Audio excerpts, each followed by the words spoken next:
ഇപ്പോൾ വിവിധ സംഘങ്ങൾ ചേർന്നിട്ടുള്ള ഒരു രക്ഷാപ്രവർത്തനം പുരോഗമിക്കുകയാണ്. ഒരുപക്ഷെ ഒരു ദുരന്തത്തിൻ്റെ വ്യാപ്തി കൃത്യമായി ഇപ്പോഴും പുറത്ത് വന്നിട്ടില്ല എന്ന് തന്നെ മനസ്സിലാക്കുകയാണ്. അപ്പോൾ അവിടെ കൂടുതൽ ആളുകൾ ഉണ്ടായിരുന്നു, അവിടെയൊക്കെ താമസക്കാരുണ്ടായിരുന്നു, അവരൊക്കെ അതിൻ്റെ താഴെ ഒരു ഷെൽട്ടർ പോലെ ഉണ്ടാക്കി അവിടെ താമസിക്കുന്നുണ്ടായിരുന്നു. അവിടെ രക്ഷാപ്രവർത്തനം ഊർജിതമായി നടക്കുമ്പോൾ അവിടെ അതിനകത്ത് മണ്ണിനകത്ത് ആളുകൾ കുടുങ്ങിയിട്ടുണ്ടോ എന്നുള്ളതാണ് പ്രധാനമായും ഇപ്പോൾ പരിശോധിച്ചുകൊണ്ടിരിക്കുന്നത്. നേരത്തെ ഒരു 6 പേരെ അവിടെ നിന്ന് കണ്ടെത്താൻ കഴിഞ്ഞിരുന്നു. ഇപ്പോൾ ഒരാളെ കൂടി അവിടെ നിന്ന് രക്ഷപ്പെടുത്തിയിട്ട് കൊണ്ടുപോകുകയാണെന്നാണ് മനസ്സിലാക്കാൻ കഴിയുന്നത്. ഒരാളെ കൂടി കണ്ടെത്തിയിട്ടുണ്ടെന്നാണ് മനസ്സിലാക്കാൻ കഴിയുന്നത്. അപ്പോൾ കേരളം നടുങ്ങിയ ഒരു ദുരന്ത വാർത്തയുടെ വിശദാംശങ്ങളാണ് ഇപ്പോൾ നമ്മൾ കണ്ടുകൊണ്ടിരിക്കുന്നത്. വലിയ രീതിയിലുള്ള ഒരു അപകടം, അതിൻ്റെ ഒരു ദുരന്ത വ്യാപ്തി ഇതാ നമ്മളിപ്പോൾ അറിഞ്ഞുകൊണ്ടിരിക്കുകയാണ്. അതിനകത്ത് എത്ര പേരാണ് ദുരന്തത്തിനിരയായത് എന്നുള്ള കാര്യത്തിൽ നമുക്ക് വ്യക്തതയില്ല. ഒരു 6 പേരെ രക്ഷപ്പെടുത്താൻ കഴിഞ്ഞു എന്നുള്ളതാണ് ആശ്വാസകരം. അവരുടെ ഒരു ചില ആളുകൾക്കൊക്കെ അതിൽ 2 പേർക്ക് പരിക്കുണ്ട്, മറ്റാളുകൾക്കൊന്നും വലിയ കുഴപ്പമില്ല തുടങ്ങിയ കാര്യങ്ങളൊക്കെയായിരുന്നു നേരത്തെ തന്നെ പറഞ്ഞുകൊണ്ടിരിക്കുന്നത്. അതിനപ്പുറത്തേക്ക് ഒരു രക്ഷാപ്രവർത്തനം വരുമ്പോഴും അവരെയൊക്കെ ജീവനോടെ പുറത്തെത്തിക്കാൻ കഴിയണേ എന്നുള്ള പ്രാർത്ഥനയാണ് അവിടെയുള്ള ആളുകൾക്കൊക്കെ ഉള്ളത്. അപ്പോൾ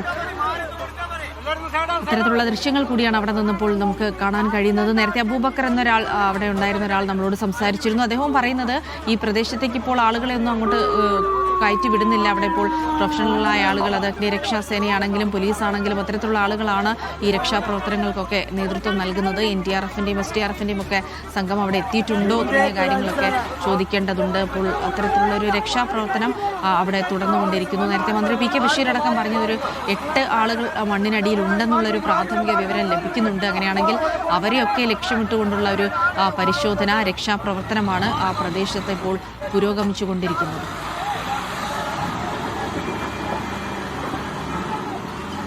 NDRFൻ്റെ സംഘത്തെയൊക്കെ നമുക്ക് അവിടെ കാണാൻ കഴിയുന്നുണ്ട്. അവരൊക്കെ സ്ഥലത്തെത്തി അവിടെ രക്ഷാപ്രവർത്തനം ഏറ്റെടുത്തിരിക്കുന്നു എന്നാണ് മനസ്സിലാക്കുന്നത്.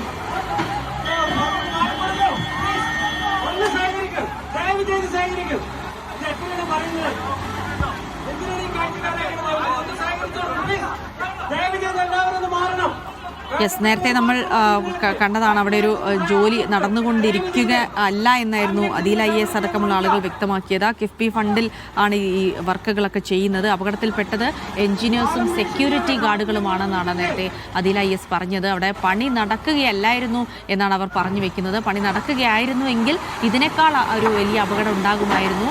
മണ്ണെടുപ്പിക്കാൻ നിന്നിരുന്നുവെങ്കിൽ അത് ആ പണി എടുപ്പിക്കാൻ പോയവർ കൂടി അതിൽ പെട്ടേനെ എന്നാണ് പറയുന്നത്. അതുകൊണ്ട് നിലവിൽ ആ ഒരു അപകട സാഹചര്യം കൂടി കണക്കിലെടുത്താണ് ആ മണ്ണെടുക്കാൻ തുനിയാതിരുന്നത് എന്നൊരു ധ്വനി കൂടി അദീല IASൻ്റെ വാക്കുകളിൽ കാണാൻ കഴിയുന്നുണ്ട്. അപ്പോൾ ഇന്നലെ മന്ത്രിയടക്കം കൃത്യമായി തന്നെ ഇതിനു മുൻപ് നടന്ന മീറ്റിങ്ങിലൊക്കെ അവിടെ പണി നിർത്തിവെക്കണമെന്ന കൃത്യമായ നിർദ്ദേശം നൽകിയിരുന്നു. അതിൻ്റെ അടിസ്ഥാനത്തിൽ തന്നെയാണ് അവിടെ പണി നിർത്തിവെച്ചിട്ടുണ്ടായിരുന്നത് എന്നുകൂടിയാണ് അവർ പറഞ്ഞു വെച്ചിട്ടുള്ളത്. അതായത് അവിടെ പണി നടക്കുന്നില്ല എന്നുള്ളത് തന്നെയായിരുന്നു അവിടെ ഇപ്പോൾ അവിടെ ഇൻസ്പെക്ഷൻ വന്ന എഞ്ചിനീയേഴ്സും ഒക്കെ തന്നെ സെക്യൂരിറ്റി ഗാർഡും ഒക്കെയാണ് ഈ അപകടത്തിൽ പെട്ടത് എന്നുള്ള വിവരങ്ങൾ കൂടിയാണ് അവർ പങ്കുവെക്കുന്നത്. എന്തായാലും മന്ത്രി നേരത്തെ തന്നെ കൃത്യമായി പറഞ്ഞിരുന്നു, അങ്ങനെ ഒരു നിർദ്ദേശം അവിടെ കൃത്യമായി കൊടുത്തിരുന്നു. കാരണം ആ ഒരു സമയത്ത് ജോലി തുടരുന്നത് അത് ഒട്ടും സുരക്ഷിതമല്ല എന്നൊരു നിർദ്ദേശം കൊടുത്തിരുന്നു. അതിൻ്റെ അടിസ്ഥാനത്തിൽ തന്നെ അവിടെ ജോലി നിർത്തിവച്ചിരുന്നു എന്നുള്ള വിവരങ്ങൾ കൂടിയാണ് ഇപ്പോൾ പുറത്തേക്ക് വരുന്നത്. എന്തായാലും കള്ളാടിയിൽ മണ്ണിടിച്ചിലുണ്ടായ തുരങ്കപാതയുടെ നിർമ്മാണ പ്രദേശമാണ് ഇപ്പോൾ